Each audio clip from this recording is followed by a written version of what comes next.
That's just amazing to me. Like, why?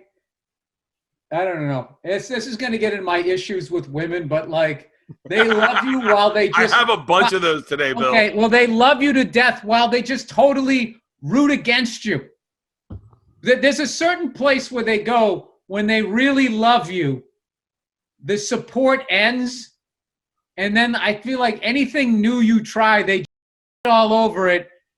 I don't know if it's a subconscious, like, oh, he's changing. He's becoming something new. Will the new him like me? I have to keep him in this area where he needs to be. It's like straight across the board. Like the women in my life. If I'm trying something new, what do you do that for? You can't do that. Oh, you're gonna start that and you're gonna blah blah blah. I'm like, all right. Yeah. I'm having legit women issues in my house because they just team up against me. Like they all just get on the same team and start whittling me apart. Oh, I got into a big one last night. Yeah. I got into a big one last night. What about? We were fucking watching this documentary. It was really fascinating. It was about the National Enquirer and how this guy came about, buying it and the whole history of it. At first, they were totally into gore. If there was like a car accident, people died, they would get like the dead body photos. Oh, really? Yeah, and they would where show did you it. watch this? It was on CNN of all things, which fuck. Them and National Enquirer somehow they've weaved like that, right? And Fox News and all that. Not trying to be political here. They're all a little nuts at this point. So it came to be this one point when they started to get political. And I'm not naming names because I don't know who the fuck was involved. But there was a particular person who was running for office, and he had fucked around on his wife with this chick. And they were worried that while he was running for office, that this shit was going to come out. So the National Enquirer approached this woman, said, hey, we'll buy your story and we'll make a book and yada, yada, and all this. And they gave her the deal. And then they owned all the rights to the story. And then they just killed it. Okay. So then this, they started painting the woman out that was fucking the married guy like she was this victim. Going like, and, they had like one of these feminist ladies comes on, the black frame glasses and the I'm smart haircut. Yeah. Going, they silenced these women and blah, blah, blah, blah. And I just started laughing going like, what the fuck are you? They're all filthy in this story. And she got so mad at me that I wasn't addressing the guy who went on to win the election. And I'm like, I don't need to. Yeah. That was already addressed. What I'm dressing is what's in the cracks, which is my fucking job as a comic. Anybody can watch this and be fucking spoon-fed what the fuck they just told me to think, which was not a good point to bring up. It's like I'm supposed to sit here and feel bad for her. And it's just like they had to get to her before she sold the story. And then my wife goes, she wasn't trying to sell the story. I go, she sold it to the Enquirer. They knew what the fuck. I go, she was with this guy. She was taking his money. And as long as he was banging her, she was going to keep her mouth shut. And then when she left, she was going to sell the fucking story. They knew it. They did a preemptive strike and they did it. It's all dirtbag shit. Yeah. But we got into this big fucking thing where she just wanted me to be saying what the feminist lady was saying in that, which was half of the story. What this guy did was fucking wrong. What this guy did was terrible. And you should be looking at this guy going, should this guy be holding public office? Obviously. Yeah. But to make that point, don't turn her into some fucking Florence Nightingale. Like she was silenced, like some sort of like crime was committed. Yeah. It's like you guys were all in the dirt. We've all done bad shit. I'm not judging either one of them, but it's just like, don't fucking put angel wings on her. Like she had this story to tell. They almost made it seem like it was like a Me Too story. It's like, no, this was consensual sex with the married guy. I mean, I don't know. I don't know. So we got in this big fucking thing. And the takeaway was I lacked the intellect to have a debate without getting emotional. And some other and I had a very simplistic way of looking at things. And I was like, all right, well, I guess this conversation is over. So, I don't know. So this morning I apologized. And then we kind of got back into it again, and now we're cool. Oh. Well, because she then, you know how they do. Then I didn't say you were lacked the intellect. I said the intellect needed. They fucking, they start smoothing it over. Because I was like, hey, all right, I got emotional, but I didn't do any name calling. But Bert, we both know that doesn't mean anything. We both know it doesn't mean anything. It doesn't mean anything. Yeah. It doesn't mean anything. Okay? And as much as they're all out there, okay, they use the Harvey Weinsteins like that's the prototypical guy. Like every guy's like that, which is not the fucking case. Most guys are like, in a relationship and you are held hostage by their emotion. You exist in keep that happy so I can, happy wife, happy life. Yeah. And there's all of this talk about power and this and that and the fucking other thing. And I am a puppet on a fucking string. Much as I want to be, hey, let me tell you something, I do whatever the fuck I want. I don't.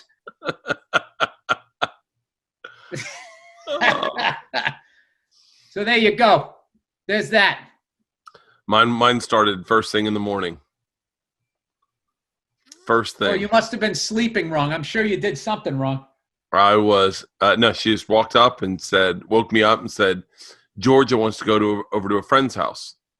And I was like, no. She was like, okay. And I went, hold on. Why are you asking me? She said, well, I told her we had to ask you. I was like, well, no, the answer is no. Gavin Newsom said no. And so I'm saying no. Like that's the law right now. So yeah, it's no. She goes, okay.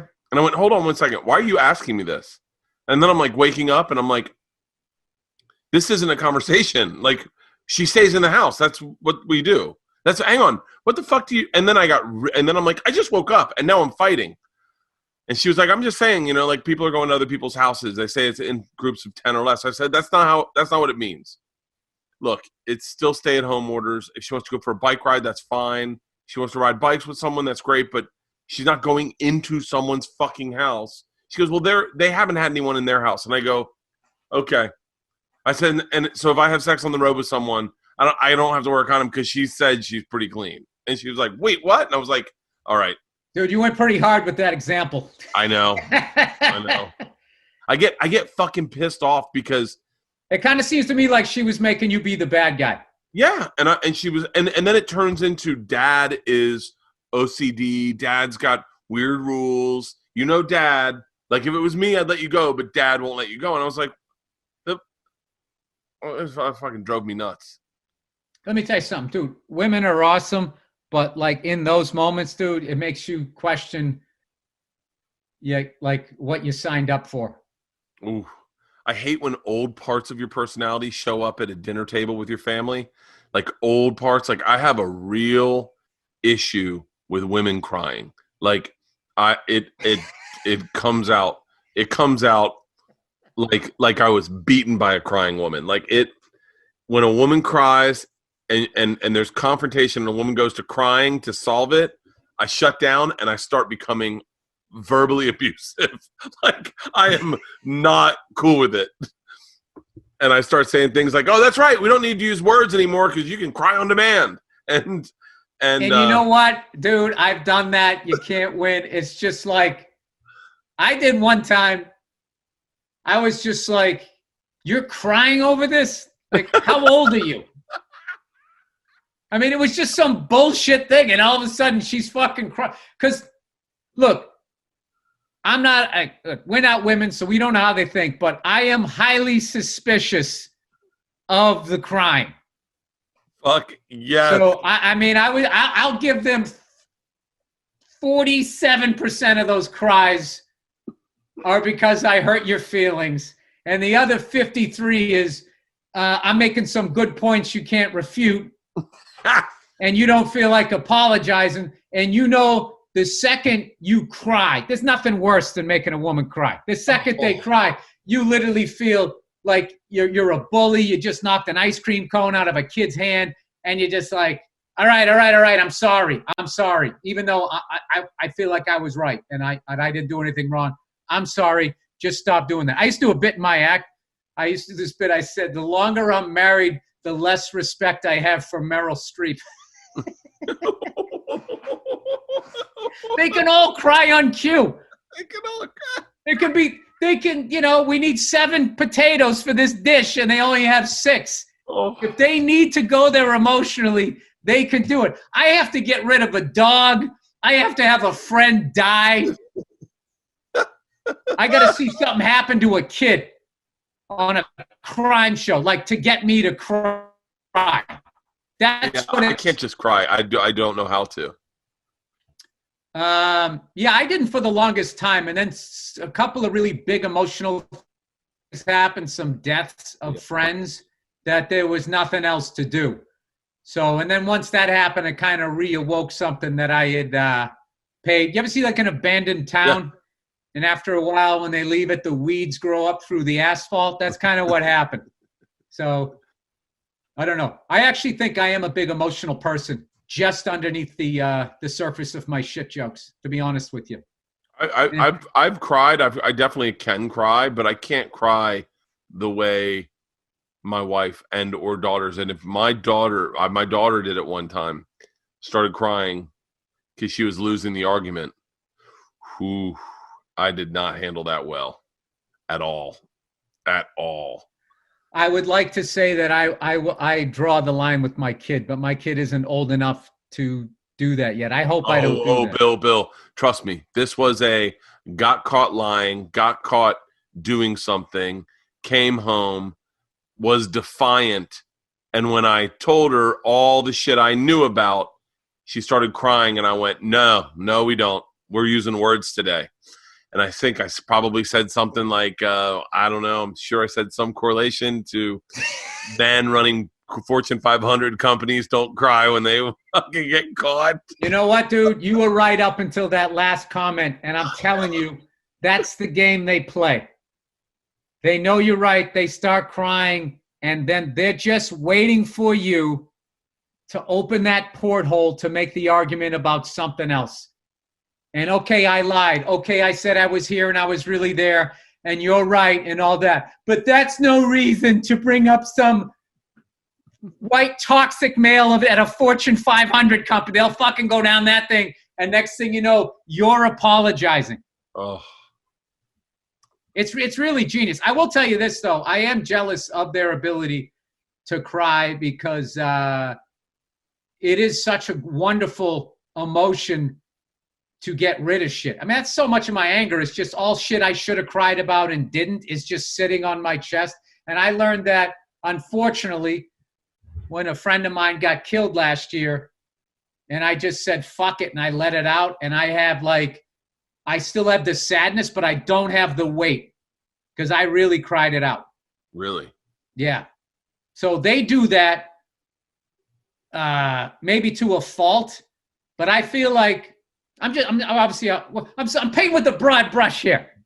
Hey, I'm just saying in general that they don't carry that around in their chest. I think the way so many guys, although I'm sure that they have other stuff, and at this point, there's a bunch of women listening going, not true. Can you know what it's like to fucking carry a baby? They always have their fucking, whatever. So, and I gotta be honest with you, after fucking last night and this morning, I whatever.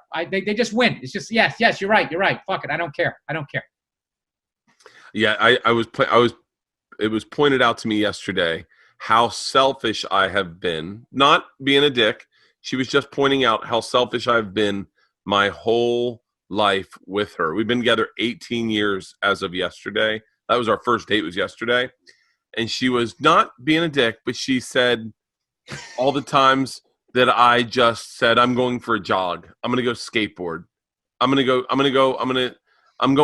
this. I'm gonna do that. And I couldn't deny it. They were all very accurate. I do that all the time. But I was like, I didn't have a comeback for it. Like, but you did. She was like, and I just, took care of the girls, fed the dog, and like all the stuff. And I was like, fuck, I wasn't prepared for this argument. Yeah, but Bert, you also provide an incredible life. Oh, I'm going to stop you right there, Bill. You're not allowed to say that in my house. Whoa. Dude, you know what? You're not allowed to say that in my house either. Yeah. Let me ask you something. If the role was reversed, would you ever hear the end of it? Would you ever hear the end of it? The answer is no. Oh, shit. Don't you ever acknowledge that your hard work makes money for people to live in this fucking house. Nope. Oh, my God. You know what you're doing there, Bert, is you're throwing it in her face. Yeah. Oh, that's right. Dude, it is. Man, I haven't done one of these podcasts in a while. I love my wife to death, okay? I do too. I love her. I'm just saying, though, there's two sets of rules. Ooh. Oh. There's a feisty one, Bert. God. I was thinking today,